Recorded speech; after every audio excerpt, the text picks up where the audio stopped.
DC News Now. Anxiety over special education programs as the government shutdown continues. When that goes away, there go your civil rights at that point. You're leaving it up to the states. How federal firings could impact these programs. Chilly tonight, but even colder out there overnight tomorrow night. The latest details on those numbers coming up. A former FBI agent convicted of rape is sentenced. The disturbing details of how he lured young women to his Maryland tattoo shops. A crackdown on sex offenders. The push for stricter laws on where they can live, as dozens allegedly failed to register while living near schools and playgrounds. More events in the DMV forced to cancel due to the shutdown, fueling frustration. Congress forgot about the District of Columbia. The changes to popular fall traditions at the zoo and a fundraiser to fight breast cancer. You're watching the station covering all of the DMV. This is DC News Now.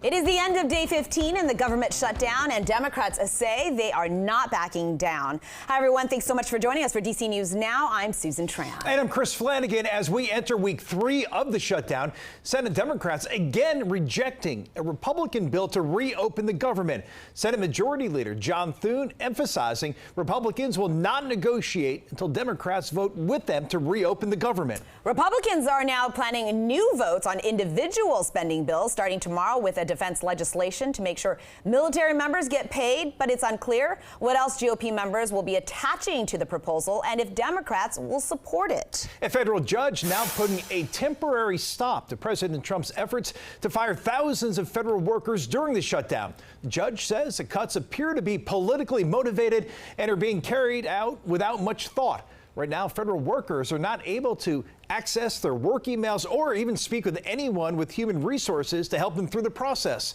President Trump made massive cuts to 7 departments on Friday, firing 4,000 people, prompting labor unions to ask the courts to pause the move. Now, one agency gutted the Department of Education, where the focus was on slashing those special education programs. It has parents in Northern Virginia voicing their concerns. DC News Now's Ben Dennis joining us live from Education Headquarters. So, Ben, what are the main concerns for these parents there in Fairfax County? Well, there's quite a handful of them tonight, guys. Good evening. Chris and Susan, despite that ruling from the judge today, anxiety persists for parents of students who need specialized help in the classroom after the latest cut to the Department of Education just days ago. Michelle Cades is a mom to 3 children, all gifted and with various disabilities. Depending on the kid and depending on their needs, the achievement is getting through a day of school. The Fairfax County mom is also a leader within a parent-teacher association known as SEPTA, advocating for children and resources dedicated to special ed programs. She's concerned about staff cuts at the U.S. Department of Education that could disrupt special ed programs and implementing civil rights. When that goes away, there go your civil rights at that point. You're leaving it up to the states. I think that in some ways, minority groups, students with disabilities, they're sort of the canary in the coal mine, right? They're easy pickings to go after from the federal government perspective. On the ground. Becca Wallawender used to work for the department, helping with legal oversight and compliance with the Individuals with Disabilities Act. Her worries go a step further. As of December 9th, it appears that there will be no more federal oversight of IDEA the way that IDEA intends and the way that Congress intended that oversight would be. The National Association of State Directors of Special Education said in part Friday, there is significant risk that not only will federal funding lapse, but children with disabilities will be deprived of a free, appropriate public education. What's the number one message you want to share right now? This isn't just a special ed problem. This is an everybody problem.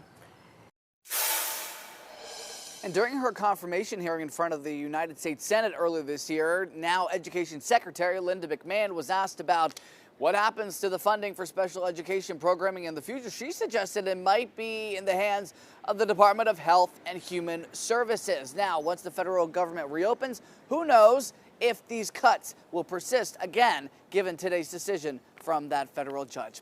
In Washington, Ben Dennis, back to you. All right, we will continue to wait and see, Ben. Thank you. We have continuing coverage of the government shutdown on air and online at dcnewsnow.com. And coming up in our next half hour, our Raquel Martin has the latest on the lack of negotiations happening on Capitol Hill. All right, Chief Meteorologist Jackie Layer is here. And Jackie, as the kiddos head out the door tomorrow for school and we go out to work, it'll be a little chilly out there. Yeah, we're going to be starting off with those temperatures likely in the upper 40s in the district. We're talking low to mid 40s for some of the suburbs. So yeah, you do want to make sure that you are bundled up out there tomorrow morning. Out there right now, though, not too bad, but these numbers will fall through the overnight hours. We're still holding into those 50s for much of the area. 50, though, in Frederick, so we're getting very close to those 40s there. Still holding at 60 in the district, upper 50s, Waldorf, low 60s as we head farther south down towards Fredericksburg. But overnight tonight into tomorrow morning, we're talking about those 40s for much of the area, upper 40s for DC, lower 40s just to the north and west into the suburbs there. But if you try and plan your day tomorrow after that chillier start and that sunrise right around 7:18 in the morning, we'll see mainly sun-filled skies. Will be cool, bright and breezy right around 11 a.m. Then we're talking low 60s out there by the middle of the afternoon. Will be mild, still a bit breezy at times with those winds mainly out of the northwest, but still overall a nice fall day out there yet again. But it just won't be quite as warm as what we had earlier today for the day tomorrow. Tomorrow likely right about 10 degrees cooler that we had out there for your Wednesday. But I'll have more details timing out the rest of that 7-day forecast in just a few minutes. We are following breaking news. A man is stabbed outside of the Navy Yard Metro Station. The victim, conscious and breathing. Now, police are investigating there on M Street and New Jersey Avenue in Southeast. We're told they were able to detain one person there at the scene. This continues to be a breaking news story, and we'll have all of the latest updates on air and online at dcnewsnow.com. And we have more breaking news. This out of Maryland. A car hits a person on River Road in Bethesda. That person walking on the road was taken to the hospital with serious injuries. Police say River Road near Rapp Brothers Landscaping is closed in both directions. They say drivers should expect heavy traffic in this area. This is an ongoing investigation. We'll pass along any new information as we get it.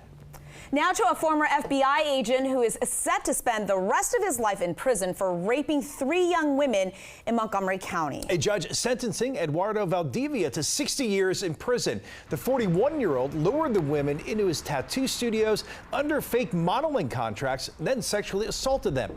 2 of the victims were in their 20s, the third a senior in high school. Prosecutors said Valdivia used techniques he learned in the FBI to groom and manipulate the women. I think what the judge has done is fair. Am I personally satisfied for 60 years? By that time, God willing, he will be rehabilitated or stay where he is or die there for all I care. The bravery of these 3 young women is the reason we stand here today. I want to thank them. I want to thank the families who accompanied them here today. Now, his 60-year sentence is above the guidelines, but something both the state's attorney and the victims say they are grateful for. In the district, D.C.'s top prosecutor announcing the arrest of 25 sex offenders who failed to register as required, some of them convicted of rape. U.S. Attorney Jeanine Pirro saying those sex offenders were living near children by schools and playgrounds. Pirro saying at least 8 of the nearly 24 had committed crimes against children before, and she has serious concerns about them doing it again. Now she's pushing for stricter laws on where they're allowed to live. Whether they be pedophiles or sex offenders in general, are not mandated by any law to live away from a school, a playground, a rec center, a children's hospital. According to the D.C. Police Department's sex offender registration page online, unless the courts have placed specific restrictions on the offender's release, he or she has a right to live wherever he or she chooses. Pirro is now calling on D.C. Council to act. We now know the name of the man who died on a treacherous hiking trail in Potomac. School leaders in Loudoun County, Virginia say Todd Funkhauser was a beloved PE teacher at Sugar Land Elementary and taught at various schools for 30 years. Park police said the 53-year-old died on Monday while on the Billy Goat Trail. The investigation into his death continues. New video tonight out of Northeast D.C. Take a look at dumpster fire damaging the outside of this commercial building on Kenilworth Avenue. Firefighters say it took roughly 75 firefighters to put out the flames, and you can see the heavy smoke there. They're still working to figure out how the fire started.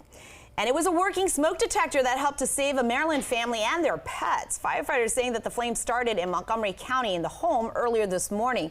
But the two people inside, plus their 2 dogs and a cat, all making it out okay. Crews found significant fire damage when they arrived, but they were able to get the fire under control. They're still looking into the cause.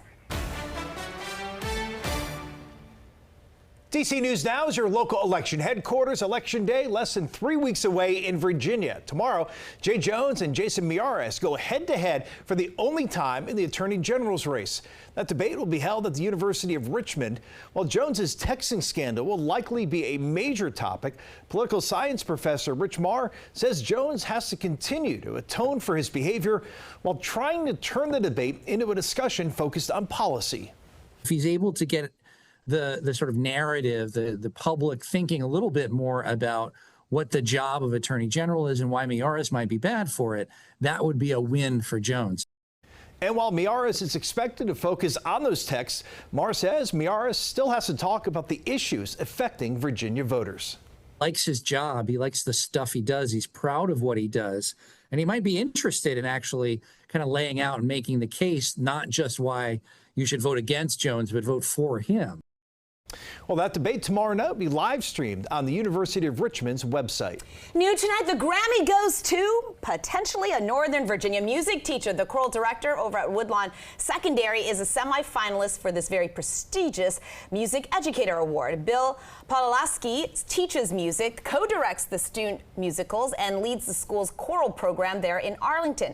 Now, he was initially selected from more than 2,000 nominees. He's now of one of 25 in the semifinal round, with the top 10 to be named next month. The winner, though, will be announced during the week of the Grammy Awards in February. Well, best of luck to him. All right, speaking of impressive, 8 restaurants in D.C. added to the renowned Michelin Guide. Almina serves up contemporary Ghanaian food. The fish shop featuring seafood from right here in the DMV. La Shukran is a Middle Eastern restaurant. And if you're looking for your next favorite spot for Asian food, there's Caravan, Fozadik, and Raw Omakase. Providencia is a mashup of Asian, Caribbean, and Latin American cuisine. And if you're in the mood for a really good sandwich, food experts say you gotta check out Your Only Friend. Coming up